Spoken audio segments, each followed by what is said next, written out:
Certains auteurs sont de simples raconteurs d'histoires. D'autres, comme notre invité du jour, sont des passeurs de destinée. Robert Picot fait partie de ces écrivains qui jonglent avec les mots comme un musicien avec ses notes. Né à Montauban, il a d'abord plongé dans les profondeurs de la philosophie avant d'explorer les arcanes de Sciences Po. Mais c'est la chanson qui, dans les années 60, a été son premier terrain de jeu, avant que l'écriture ne devienne son véritable souffle. En 1993, il fonde avec Michel Ferrer la Compagnie des écrivains de Tarn-et-Garonne sous le regard bienveillant de Philippe Labro. Puis en 1999, c'est le jazz qui le rattrape et depuis, il chronique avec passion les rythmes syncopés du festival pour la Dépêche. Aujourd'hui, son cœur bat entre la Louisiane et le Quercy, entre Chèvreport et ses racines françaises. Auteur prolifique, il aime fouiller le passé pour en extraire des récits où l'histoire se mène à l'intime. Son livre Cadillac, l'homme qui fonda Détroit, en est un parfait exemple. Rencontrer Robert Picot, c'est ouvrir un livre dont chaque page raconte une aventure, une époque, un destin. Et aujourd'hui, c'est à Mazamet, au Salon du cinéma et du vinyle, que nous avons le privilège d'écouter sa partition littéraire. Robert Picot, bonjour. Bonjour. Pourriez-vous vous présenter en quelques mots pour ceux qui vous découvrent aujourd'hui ? Je suis né à Montauban. J'ai toujours aimé j'aime toujours le rugby, bien sûr, et puis le jazz et la littérature américaine. Je lis beaucoup les auteurs américains, Bret Easton Ellis, Kerouac, etc. Quel a été le déclic qui vous a poussé à écrire votre premier livre ? Comme j'avais été dans le show business, j'ai passé 8 ans dans le show business à Paris. En revenant de Paris, j'ai eu envie de raconter justement les 8 ans passés dans le showbiz. Et donc j'ai commis un premier livre qui était vraiment pas très bon. Et puis j'ai continué, voilà, j'en suis au 23e grâce à Jean-Marc Savary, mon éditeur. Vous avez une carrière riche et variée. Si vous deviez définir votre univers littéraire en quelques mots, que diriez-vous ? C'est difficile de parler de soi, d'analyser son... J'aime les mots. J'ai écrit des livres sur des mots que j'ai inventés, avec des définitions, j'espère, amusantes. Et puis j'ai beaucoup raconté ce que j'avais vécu dans le showbiz, parce que j'ai eu cette chance énorme de vivre les années 60 et de côtoyer toutes les stars de l'époque et les stars qui ne l'étaient pas encore mais qui allaient le devenir. Moi, je n'ai pas émergé, je ne suis pas monté en haut de l'affiche. Je pense que je n'avais pas une voix caractéristique comme quand on écoute Gainsbourg ou Eddie Mitchell ou Renaud, on les identifie immédiatement. Moi, j'avais une voix, je chantais à peu près juste, mais j'avais une voix assez quelconque, je pense. Voilà, donc j'ai fait 8,45 tours et ces 8 ans à Paris ont été extraordinaires parce que, comme je le raconte dans Delon et compagnie, j'ai rencontré le Gotha des années 60, aussi bien dans le monde du cinéma que de la mode et de la chanson. Et est-ce que cet univers a évolué au fil de votre parcours, selon vous ? L'univers littéraire, musical, etc., un peu selon vous, par rapport à votre parcours ? Ça a évolué, ça a pris une autre tournure, oui, bien sûr, mais oui, c'est, 60 ans après, ça a complètement changé, oui, bien sûr. Vos écrits abordent des thèmes très différents. Qu'est-ce qui vous inspire lorsque vous commencez un nouveau projet ? Ce qui m'inspire, ce sont mes goûts pour les voyages, pour les États-Unis, parce que je suis allé très très très souvent aux États-Unis, beaucoup en Louisiane où ma fille habitait, et j'ai été nourri par le jazz et puis, comme je l'ai dit tout à l'heure, par les auteurs américains. Votre livre Cadillac, l'homme qui fonda Détroit, plonge dans l'histoire. D'où vous est venue l'envie de raconter cette épopée? Ah bien, Cadillac, je suis né à Montauban, donc dans le Tarn-et-Garonne, et Cadillac est né dans le Tarn-et-Garonne, à Saint-Nicolas-de-la-Grave. Donc, un jour, quand j'ai découvert l'existence de Cadillac, je me suis dit, mais c'est extraordinaire parce que il a fondé la ville de Détroit. Et comme à Détroit, on fabrique des voitures, la General Motors a donné le nom de Cadillac à l'une de ses voitures. Et quand j'ai abordé sa vie, je me suis dit, c'est extraordinaire parce qu'il a été le premier gouverneur de Louisiane. Euh, il a fondé, donc je le répète, la ville de Détroit. Et il a eu un parcours absolument extraordinaire. Donc c'est un Tarn-et-Garonnais et ça m'a beaucoup inspiré. Et comment vous vous documentez pour un tel ouvrage? Pardon, j'ai pas compris. Quand vous avez préparé donc l'histoire de Cadillac, comment vous vous êtes documenté pour cet ouvrage? Ah oui, et il y avait très peu de documents justement sur Cadillac. J'ai trouvé une petite biographie de 40 pages éditée à compte d'auteur par un auteur toulousain. Ça m'a beaucoup aidé, ça m'a beaucoup inspiré. Et puis j'ai trouvé des documents à Détroit, j'en ai trouvé au ministère de la Marine à Paris. Et voilà, j'ai reconstitué sa vie. On ressent dans vos textes une grande curiosité pour les destins singuliers. Y a-t-il des figures historiques ou des personnages contemporains qui vous fascinent et que vous aimeriez explorer dans un prochain livre? Ah, pour l'instant, je ne sais pas parce que j'ai parlé de Gainsbourg que j'ai très bien connu. J'ai parlé de Delon qui ne m'a reçu qu'une heure chez lui. Et j'ai connu, donc je le répète, le Gotha des années 60. Et là, je n'ai plus envie de parler de personnalité. Je suis en train de réfléchir à un autre livre, mais voilà, je pense que j'ai assez écrit sur certains personnages et il faut en rester là. On va parler un petit peu de votre processus de création parce que chaque auteur a peut-être une méthode de travail.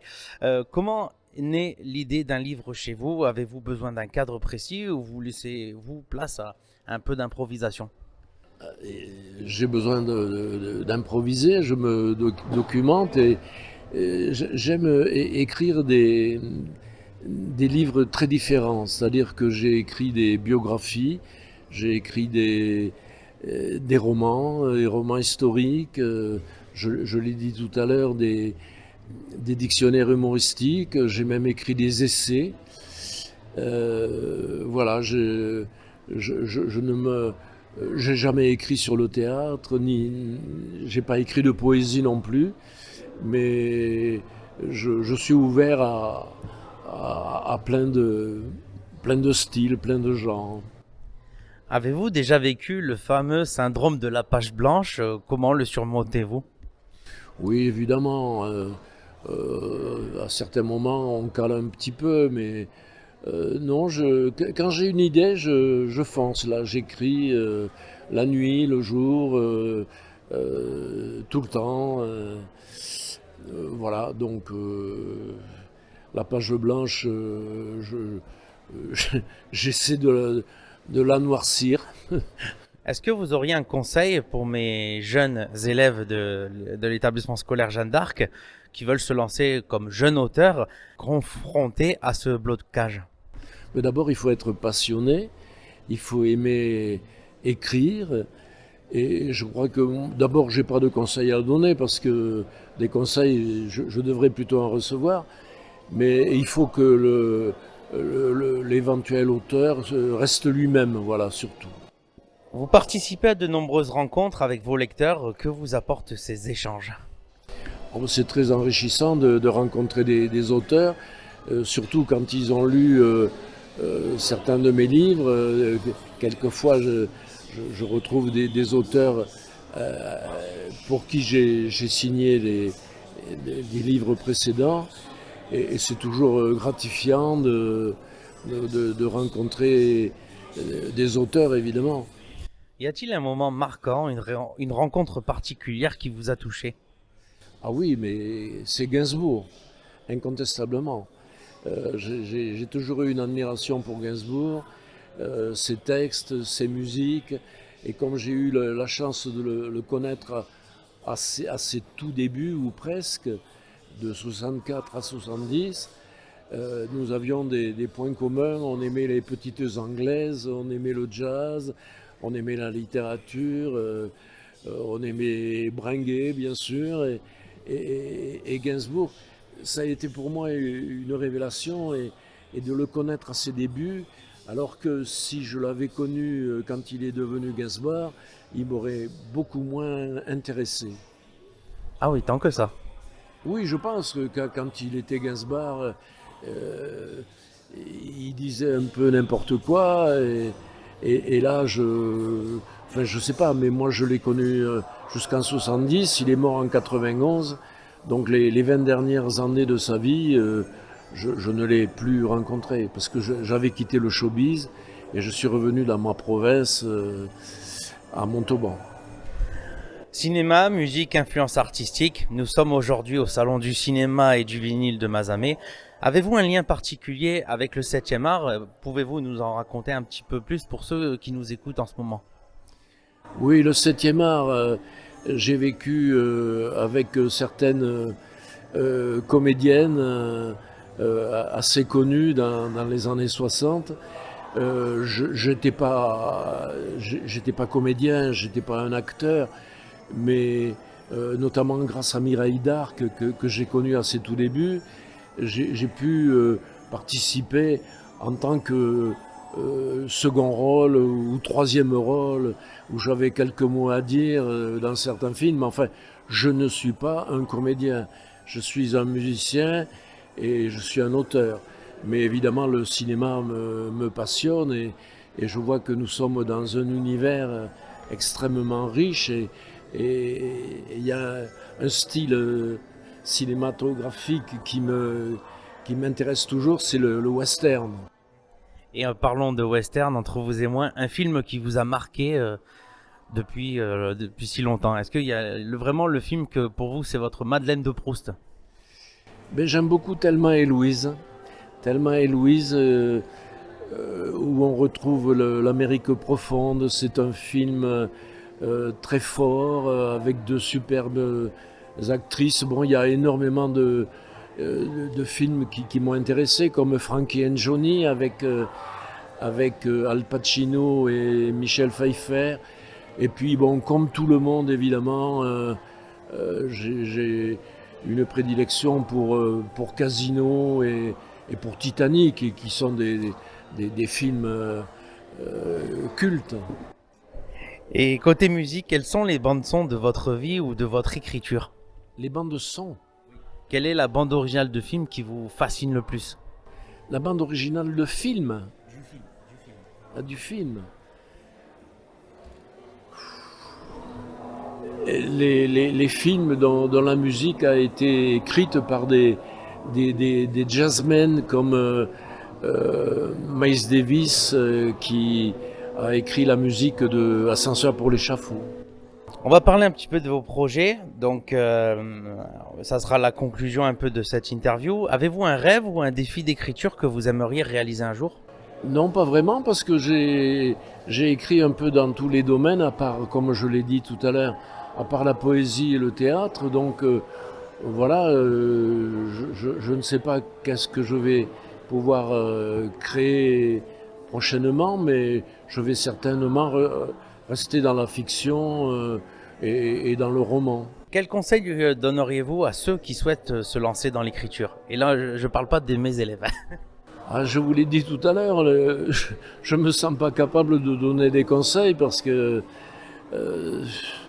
il faut être passionné, il faut y croire, et puis surtout il faut beaucoup travailler. Et j'ai toujours constaté que quand un livre était terminé, mais il n'était jamais terminé, parce qu'on a toujours des idées, on a toujours il faut revenir sur chaque mot, enfin, je suis pas assez doué pour écrire un livre d'un premier jet, donc je travaille beaucoup. Et la dernière question, un dernier mot pour le public du Salon du cinéma et du vinyle ici à Mazamet et à nos auditeurs de Radio Plus FM. Excusez-moi, j'ai pas compris la question. Est-ce que vous auriez un dernier mot pour le public du Salon du cinéma et du vinyle ici à Mazamet qui nous écoute et aussi pour les auditeurs de Radio Plus FM? Ben, je leur souhaite bonne chance. Je leur souhaite de venir visiter ce salon qui me paraît très très complet où j'ai aperçu, enfin j'ai vu beaucoup de vinyles, beaucoup d'affiches, beaucoup de CD et pour votre radio, ben, je leur souhaite beaucoup de plaisir en vous écoutant. Robert Picot, merci de nous avoir accordé un petit moment pour Radio Plus FM. Je tiens à rappeler que vous êtes auteur de Gainsboom et de Delon et compagnie et de Gangstern. Allez, la suite de la musique, ça continue sur Radio Plus FM. Merci beaucoup.